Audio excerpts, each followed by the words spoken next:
बहुत बहुत हार्दिक अभिनंदन। आपको ये भी जानकारी है कि मैंने आप सबको यह सब तकलीफ क्यों दी।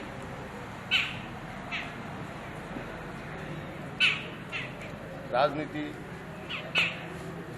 करना आजकल कितना खतरनाक, जिस प्रकार की द्वेषता और बेबुनियाद आरोप लगाकर किसी की भी इज्जत उछालना भाजपा के नेताओं से सीखना चाहिए। पूरे विधानसभा क्षेत्र में कोई भी घटना हो जाए तो उसका सीधा आरोप विक्रम आजना और उदयलाल आजना पर आता है। बंटी आजना की हत्या ने तो निस्संदेह मुझे राजनीति करूं या नहीं करूं इस पर विचार करने के लिए मजबूर कर दिया। 32-33 साल से राजनीतिक जीवन में हूं। हर क्षेत्र में मुझे जो प्यार मिलता है, मेरा स्वभाव जो जानते हैं,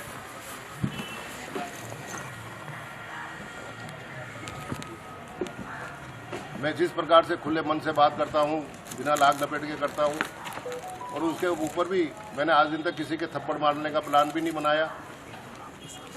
और आज हत्यासरी का आरोप मेरे पे और मेरे भांजे पर लगाया, इसलिए आप लोगों को कष्ट दिया है। बंटी आजना मेरे गांव का बच्चा है और हत्या के बाद उसका फोटो देखकर ही उसको पहचान पाया। इससे पहले मैं पहचानता नहीं था। उसके पिताजी को जानता हूँ, उसके दादाजी को जानता हूँ, उसके खानदान को जानता हूँ, बुआ जी को जानता हूँ, उसकी सास को जानता हूँ, लेकिन नए बच्चों से तो अब पॉलिटिक्स में आने के बाद मेरे गांव के सब बच्चों को भी मैं नहीं पहचानता। उसमें बंटी आजना भी शामिल था। बंटी आजना चुनाव के दौरान तक मुझे वोट देता है। जो उसने खुद ट्वीट किया है, जो अभी आपको वो उसकी स्क्रीनशॉट उसने वोट डालते समय ली थी, वो आपको दे दूंगा। जिसको आज भाजपा अपना बूथ लेवल का नेता बना रही है। भाजपा की सबसे बड़ी विडंबना यह है कि जन समर्थन नहीं मिल रहा, बेबुनियाद आरोप लगाते हैं। केसुंदा गांव की यह स्थिति थी, कभी मैं चुनाव राजनीति में नहीं आया उससे पहले, कि 10% वोट कांग्रेस को मिलते थे और 90% भाजपा के वोट थे और कांग्रेस वाले मीटिंग नहीं कर पाते थे। मेरे प्रधान बनने के बाद और पार्टी से जुड़ने के बाद और सक्रियता बढ़ाने के बाद मुझे मेरे गांव में जब से चुनाव लड़ रहा हूं 4,000 साढ़े 4,000 तक वोट से बढ़त मिलती है और 300, 400, 500 वोट हर बार बीजेपी को मिल रहे हैं। उल्टा काम हो गया, 10% बीजेपी के वोट रह गए और कांग्रेस के 90% वोट। उससे चिंतित होकर इन्होंने इतना घिंगोना षड्यंत्र भी किया कि जो आदमी इस विधानसभा चुनाव में भी मुझे वोट दे रहा था, उसको अपराध की सीमा तक पहुंचा दी और मुझे मेरे रैंक से नीचे के व्यक्ति के संदर्भ में बोलना पड़ रहा है। सोन आजना, जिसकी कोई हैसियत नहीं है, एक किसान नेता बन के घूमता है, फर्जीवाड़ा के अलावा कुछ हो नहीं। बाप के 8 वोट आए बसड़ा गांव में। सुसरा जी अफीम के तस्करों की दलाली करते हैं, पुलिस की मुखबिर करते हैं डोडा पोस्ट पकड़ाने में। पूरा खानदान सुसरा और बाप और जमाई सब एक ही काम में लग रहे हैं। उसने इस आदमी बंटी का दिमाग खराब किया। थोड़ा बहुत तो ये क्रिमिनल पहले ही था, लेकिन उसके पास में बैठ करके केसुंदा गांव में अपनी जाजम जमाने के लिए उसको मिस गाइड किया कि अपनी सरकार आएगी जब तक ये उदयलाल आजना ने, विक्रम आजना ने, पूर्ण आजना ने, ये कांग्रेस के है, सालों को सबको एक एक देख लेंगे, तू आ गया तो तू सबसे मजबूत आदमी है। इस कारण से वो बेच गया और इनके चारे लग के अपराध की दुनिया में और आगे आगे बढ़ता गया। वो इतना आपराधिक होगा इसकी जानकारी तो मुझे जब ये घटना हुई और पुलिस से मैंने बार बार चर्चा की और जो रिकॉर्ड उन्होंने मुझे उपलब्ध कराया और जो ये वोट डालने की जानकारी भी मेरे कार्यकर्ताओं ने दी, जब जाके मालूम पड़ा कि वो इतना बड़ा क्रिमिनल आदमी बन गया था, मेरे गांव का होनहार बच्चा। 58 के नाम से स्वयं की गैंग बना रखी थी, जिसमें कई आपराधिक लड़के शामिल कर रखे थे, जिसके साथ मिलकर वह डोड़ा चूड़ा की गाड़ियां लूटकर मध्य प्रदेश में कांस्टेबल पंकज कुमावत के साथ तस्करी करता था। इन्हीं के दम पर वो सरकार बदलने व अन्य लोगों को हाथ पैर तोड़ने और गोली मारने की धमकियां देता था। उक्त जानकारी मुझे पुलिस से मिली। बंटी आजना मध्य प्रदेश के तस्कर कमल राणा के पूर्व साथी था, परंतु दोनों के रिश्ते लेन देन को लेकर खराब हो गए थे और दोनों में खुली दुश्मनी थी। ये भी जानकारी पुलिस से मिली है। बंटी आजना मध्य प्रदेश बंटी मारवाड़ के कुख्यात गैंग 007 के सरगना लॉरेंस बिश्नोई जेल से निकलते ही मारने के वीडियो वायरल करता था। वह मध्य प्रदेश में एनडीपीएस, मारपीट, अपहरण के अनेक हथियार रखने, खरीदने, बेचने के मामले में दर्ज है। वो भी महीनों जेल में रहा है और अभी भी जमानत पर छूटा हुआ था। बंटी पर सोनू कलर के नाम के अपराधी ने भी जानलेवा हमला करते हुए फायरिंग की थी, जिसमें वो बच गया था, परंतु बंटी ने वहां से जान बचाकर भागने के बजाय सोनू की गाड़ी में आग लगा दी थी, जिससे उसकी दुश्मनी खुलेआम थी। दोनों एक दूसरे को गोली मारने की धमकियां देने और वीडियो सोशल मीडिया पर डालते थे। बंटी के साथ दिनेश बावरी नाम के अपराधी की से भी खुली अदावत थी और बावरी गैंग पूर्व में भी बंटी पर हमला कर चुकी है। बंटी ने दिनेश बावरी के साथ पूर्व मारपीट की थी, जिस पर दोनों में रंजिश चरम सीमा पर थी। बंटी आजना स्वयं को भाजपा बूथ का अध्यक्ष बना हुआ था, जबकि उसके पिताजी का नाम अब भारतीय जनता पार्टी ले रही, कि उसके पिताजी हमारे बूथ लेवल थे। आप पत्रकारों की टीम को जाना चाहिए, उसके पिताजी की हालत देख लेनी चाहिए, वह बूथ लेवल के वो एजेंट बनने की स्थिति में है क्या। लेकिन भाजपा अब बंटी का तो नाम नहीं ले सकती, उसके हमदर्दी के आंसू तो बहा रही है। वहाँ धरने पर तो बिठा रही है लोगों को, सब कुछ कर रही है, लेकिन उसका नाम अब अपने साथ जोड़ने से डर रही है। इसलिए बूथ का एजेंट तो इसको बनाया था और अब उसके बाप का नाम ले रही है कि उसका बाप हमारा बूथ एजेंट था। आपको जाके उसके बाप की हैसियत देखनी चाहिए, क्या वो बूथ एजेंट या भाजपा का कार्यकर्ता होने सरी की स्थिति में है क्या। इससे पहले कि आज तो घटना हो गई, बेटा चला गया, लेकिन इससे पहले भी वो गाँव में पूछ लो कि वो कभी पार्टी की बात करता है या किसी आदमी से भी बात करता है क्या। लेकिन भाजपा अपना दामन छुड़ाने के लिए अपने बूथ एजेंट के पिताजी को बता रही है और बंटी का साथी को कि अपराधी से नाम जुड़ता है। ये भी राजनीति है, इनको देख लेनी चाहिए। बंटी आजना का मोबाइल जो उसके परिजनों के पास है, पुलिस को अपने कब्जे में लेकर जांच करनी चाहिए। उसके मोबाइल में अनगिनत वीडियो और चैटिंग मिल जाएंगी, जिससे वो लोगों को सरकार बदलने व जान से मार देने की धमकियां देता था।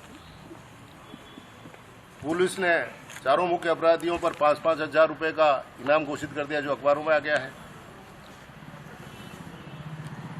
भाजपा की जो बौखला है वो सामने दिख रही है, आज अखबारों में भी छपा है। मान लो घटना होती है, कोई भी घटना होती है, पुलिस को 5 दिन का समय तो देना चाहिए, 2 दिन का समय तो देना चाहिए, अल्टीमेटम देना चाहिए कि साहब आपने हत्यारों को या बदमाशों को 7 दिन में गिरफ्तार नहीं किया तो हम निम्बाड़ा बंद करेंगे, अब धरने पर बैठेंगे, ये करेंगे। घटना हुई नहीं कि लाश लेकर राजनीति करने की आदत इनकी पड़ी हुई है। उसको मरने वाले से कोई हमदर्दी नहीं है, केवल इनको राजनीति की इनकी रोटियां सेकनी है। अगर पुलिस को टाइम देते और इतना मीडिया अलाउंस वगैरह नहीं होता, नहीं इनके ये प्रदर्शन इसमें नहीं आते, तो शायद मुलजिम में ये 4 दिन लगे पकड़ने में, जो 4 दिन भी नहीं लगते उसे जल्दी पकड़ लेते। आज पुलिस ने नामजद तो कर लिया उनको।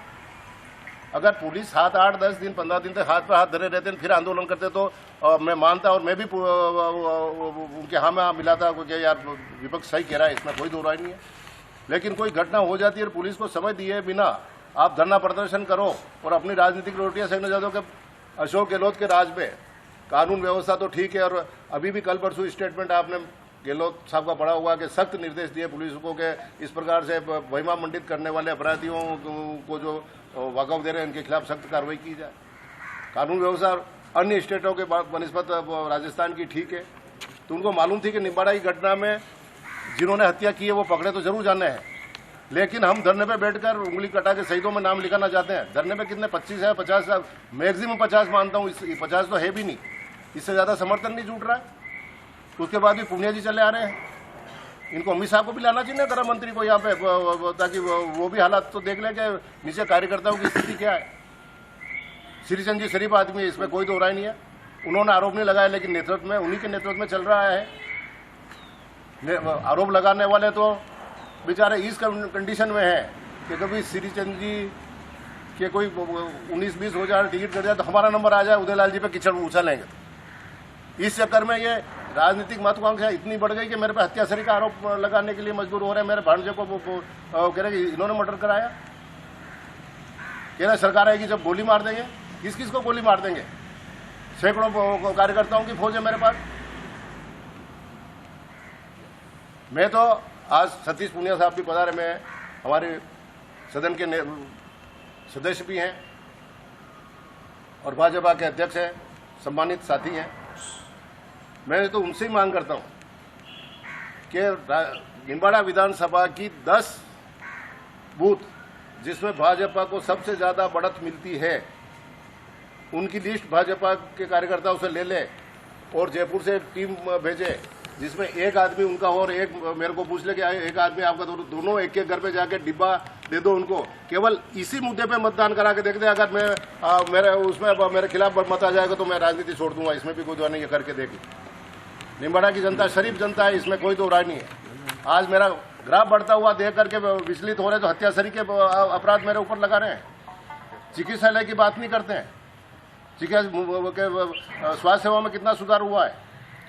जो 6-6 महीने में गोली कांड होता है, श्रीचंद जी का वीडियो देखा मैंने उस दिन, कि मैं कहता था कि ये 6 महीने में गोलियां क्यों चल रही है निम्बाड़ा में। ये लोग ही विक्रम आजना और इनके गुंडे गोलियां चला के भाग जाते थे।